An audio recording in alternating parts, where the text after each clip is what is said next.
అన్నం పెట్టే రైతన్నకు నరేంద్ర మోడీ ప్రభుత్వం సున్నం పెడుతోంది. సిపిఐ పార్టీ జాతీయ కార్యవర్గ సభ్యులు చాడా వెంకటరెడ్డి అన్నారు.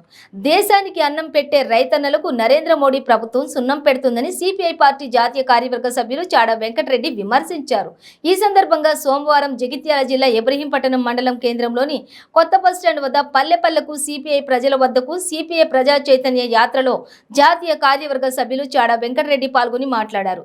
నరేంద్ర మోడీ ప్రభుత్వం రైతులపై నల్ల చట్టాలను ప్రయోగించి అనేక ఇబ్బందులకు గురిచేసిందని ఆగ్రహం వ్యక్తం చేశారు. నల్లధనాన్ని ప్రతి పేదవాడికి 15 లక్షల రూపాయలను అకౌంట్లో వేస్తా అని మాట తప్పడమే కాకుండా సిలిండర్ ధరలు 10 రెట్లు పెంచి పేదవాళ్ల నడ్డి విరిచిందన్నారు.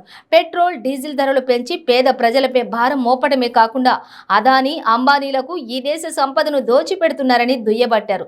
పేద ప్రజల కోసం ఏ ఒక్క మంచి పని చేశారా అని నరేంద్ర మోడీ ప్రభుత్వాన్ని ప్రశ్నించారు. అంతేకాకుండా రాష్ట్రంలో ముఖ్యమంత్రి కేసీఆర్ ప్రభుత్వం ఇచ్చిన హామీలను అమలు పరచకుండా ప్రజలను మభ్యపెడుతున్నారని అన్నారు. పేదలకు డబుల్ బెడ్రూమ్లు, దళితులకు 3 ఎకరాల భూమి, గిరిజనులకు పోడు భూముల పంపిణీ, ధరణి సమస్యలపై కేసీఆర్ ప్రభుత్వాన్ని ప్రశ్నించారు. కేంద్ర రాష్ట్ర ప్రభుత్వాలు ప్రజా సమస్యలను గాలికి వదిలేసి తమ ఊనికి కోసం పాకులాడుతున్నారని చాడా వెంకటరెడ్డి ఆగ్రహం వ్యక్తం చేశారు. సిపిఐ పార్టీ నిరంతరం ప్రజా సమస్యలపై పోరాడుతూ ప్రజలకు అండగా ఉంటుందని అన్నారు. ఈ కార్యక్రమంలో కరీంనగర్, సిద్దిపేట, రాజన్న సిరిసిల్ల, జగిత్యాల, పెద్దపల్లి జిల్లాల సిపిఐ కార్యదర్శులు వెన్న సురేష్, మంద పవన్, మర్రి వెంకటస్వామి, గుంటి వేణు, తాండ్ర సదానందం, ఏఎస్ఎఫ్ రాష్ట్ర కార్యదర్శి మణికంఠారెడ్డి, మహిళా సమైక్య రాష్ట్ర నాయకురాలు గూడెపు లక్ష్మి, మల్లక్క, పద్మ, సిపిఐ పార్టీ రాష్ట్ర నాయకులు చెన్నా విశ్వనాథం, సిపిఐ పార్టీ నాయకులు హుస్సేన్, ఎండి ముక్రం, చైతన్య బృందం, కళాకారులు, సిపిఐ కార్యకర్తలు, గ్రామ ప్రజలు పాల్గొన్నారు.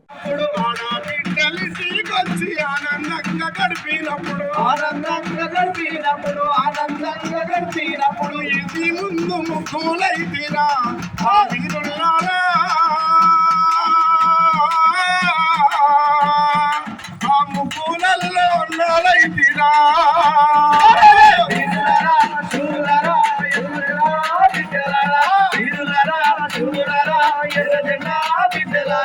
ఉద్యమాల ఉసిరైతిరా ఆ వీరుల్లారా, ఎర్ర జెండ వెలుగులైతిరా వీరులారా శూరులారా, ఎర్ర జెండా బిడ్డలారా, వీరులారా శూరులారా, ఎర్ర జెండా బిడ్డలారా, శూరులారా ఎర్ర జెండా బిడ్డలారా, వీరులారా శూరులారా, ఎర్ర జెండా బిడ్డలారా. వేదికపై ఉన్నటువంటి కరీంనగర్ జిల్లా పార్టీ కార్యదర్శి ఇక్కడ బర్రి వెంకటస్వామి గారు, సిద్దిపేట జిల్లా పార్టీ కార్యదర్శి ఇక్కడ బంద పవన్ గారు, సిరిసిల్ల జిల్లా పార్టీ కార్యదర్శి గుంటి వేణు గారు, ఏఎస్ఎఫ్ రాష్ట్ర అధ్యక్షుడు మణికంఠరెడ్డి గారు, ఈ ప్రాంత నాయకులు చెన్న విశ్వనాథం గారు, ముకరం గారు, అలాగే మహిళా సమైక్య నాయకురాళ్ళు గూడె లక్ష్మి గారు, మల్లక్క గారు, పద్మ గారు, సోదరిమణులు, అలాగే ప్రజానాట్యమండలి కళాకారులు, పాత్రికేయ మిత్రులు, ఇబ్రహీంపట్నం గ్రామ పెద్దలారా, సోదరులారా, సోదరిమణులారా, అందరికీ నా వైపు నుంచి హృదయపూర్వకమైనటువంటి నమస్కారాలు, అభినందన తెలియపరుస్తా ఉన్నా. మనది ప్రజాస్వామ్య దేశం. ప్రజాస్వామ్యం అంటే ప్రజల చేత, ప్రజల ద్వారా ప్రభుత్వం నడవాలి. అంటే మనం ఎన్నుకున్న వాళ్ళే ఎమ్మెల్యేలు అవుతారు, ఎంపీలు అవుతారు, లేదా సర్పంచ్లు అవుతారు, ఎంపీడీసీలు అవుతారు.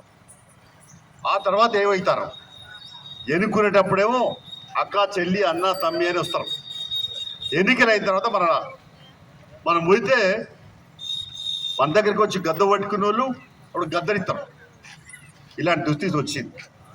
అందుకనే ఈ రోజున ప్రజాస్వామ్యానికి పెనుముప్పు వచ్చింది. అందులో అనేక కేంద్రంలో అనేక ప్రభుత్వాలు మారినాయి, రాష్ట్రంలో కూడా అనేక ప్రభుత్వాలు మారినాయి.